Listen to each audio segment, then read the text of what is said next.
Hey folks, Mike here. I am in Tokyo. Today is Monday the 19th, and we left Chicago on Saturday the 17th at 12:15 out of Chicago O'Hare. And we pushed back from C-17 in Terminal 1, made a 12-hour, 20-minute flight, and landed here in Tokyo at the Haneda Airport. There's also the Narita Airport, which is about 30 miles to the north east.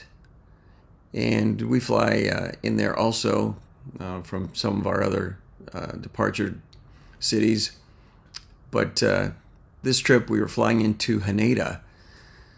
So, interestingly enough, when we left Chicago, or we were getting ready to leave Chicago, the mechanic had come up to the cockpit. We were about 15 minutes from push, and he was giving us a report on something he was working on in the back, one of the entertainment systems for some of the passengers in a certain area. It was not working, and they were trying to troubleshoot that system. So he was giving us the lowdown on what was going on, and when he got finished, he said, "Hey, anybody order any Uber Eats?" And we all looked at each other and said no. That was kind of an odd question. We wondered what he was getting at. And he said, "Hey, there's an Uber Eats driver out on the ramp right off to the right side of the airplane trying to deliver some food." So we all looked out the window, and sure enough, there was a red little Uber Eats car with the driver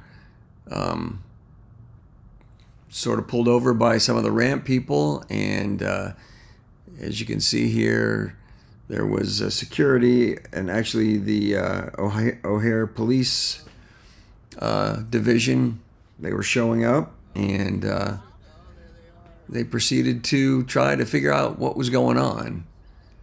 So as you watch here, you can see the officers start to gather around the car and question the driver. There's security pulling up. We got two police cruisers there, another security vehicle, and I think about four more Chicago Police Department, the O'Hare Division, show up on the field. The odd thing about this is that's a secure area, and the ability to get from public roads onto the airport grounds should be an impossibility. Now, the situation in Chicago is that there's a lot of construction going on. They're building new terminals, and there are tractor trailers, all kinds of heavy equipment that transit on and off the property. And so it must have been at the point where those vehicles make their way in and out that this Uber driver found a way onto the field, and just figuring that was the route he needed to take. When you pull onto the field, there are markings similar to the road. You've got a left and a right, a solid line, and a line dashed down the middle for all the traffic, the vehicle traffic that's on the airport property. And so he followed that around until he got between our 787 and the 787 that was getting ready to pull up there, and I guess he got to a point where he realized, like, well, I can't go any further, and he must have had some people following him as well, and they stopped. And you can see his elbow right there in the car, and they're questioning him, like, how he got there. And there's a guy back at the tail end of the airplane, or of the car rather, by the trunk. It looks like a Chicago police officer, and they proceed to investigate and figure out what's going on. In this next clip, you'll see them talking with him as they've got him out of the car and questioning him as to what's happening.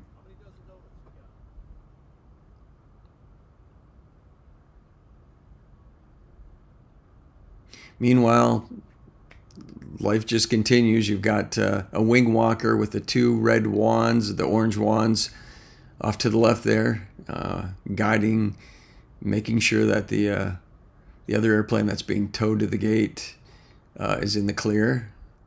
And you can see as we continue, there are vehicles that are needing to transit that marked road, and so now they're just sort of buzzing around trying to stay out of the way of the confusion as everybody tries to sort out what's happening here.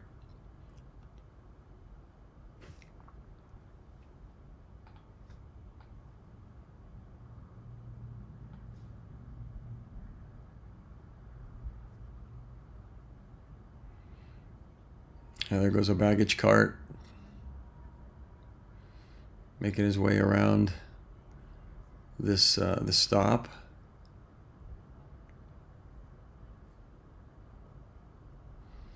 And you can see right there is the gentleman with a ball cap facing us. And that is the Uber driver.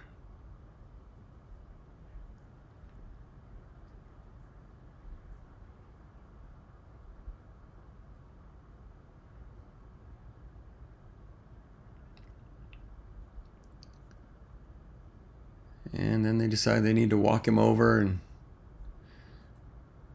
and get him by himself, hands on the hood. And they're going to search his car.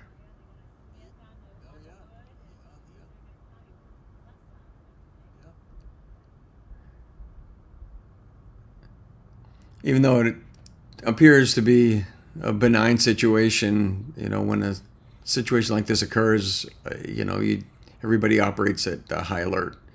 Police officers are there, and they bring the canine out to sniff for bombs and any other material that could be hazardous, because truth and reality that this situation could have been something that was not as it seems, and that's why we have the police out there to make sure that nothing gets out of control. But the real breach in security was the fact that he got onto the airfield.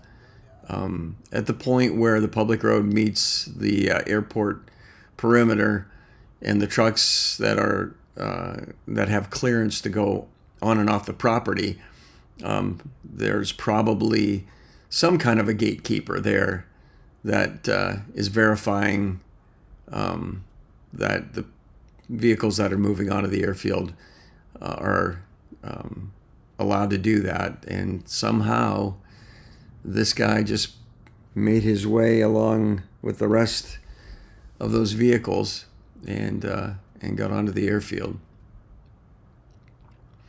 For the most part, in a secure environment like the O'Hare Airport or any airport with commercial operations, scheduled air carriers, even smaller airports, ever since 9/11, things have been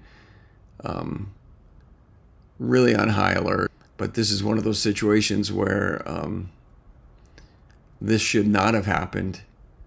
And the fact that he's on the field is certainly a call for concern for whoever was in charge of keeping, the unauthorized vehicles from entering. So somebody's certainly going to have to explain how that happened.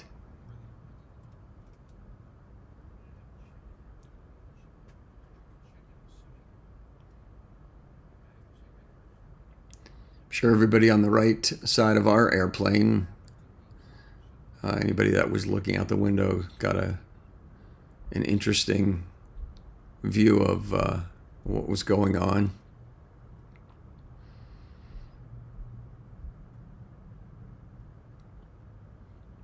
Poor guy, yeah, they're searching his car, of course, makes sense. But, just say, oh yeah, well, they got the dog out too. Nice. Yep. Canine unit. There's the canine. He just got done, I think, searching the car. They've got all the doors open on the car. At one point, I did see the trunk was open as well.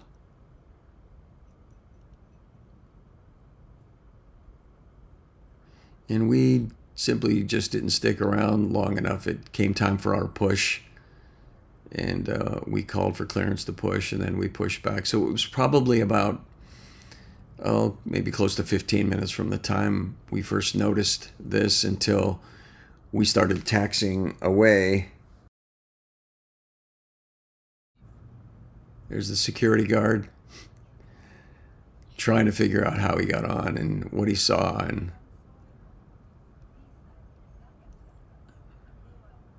trying to work it out.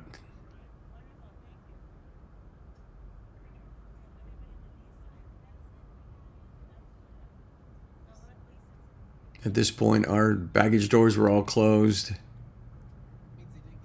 Our gate agent came up and gave us the okay that everybody was on board and we were good to close the door and start our pushback, and that's what we're doing right here.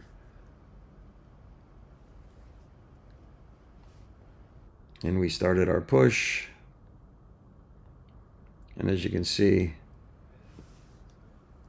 in the distance there, you can still see that red car as our tug is maneuvering our airplane back away from the gates, getting us out onto the taxiway so we can start engines and taxi out for our departure. All right, and there's the tug disconnected, pulling away.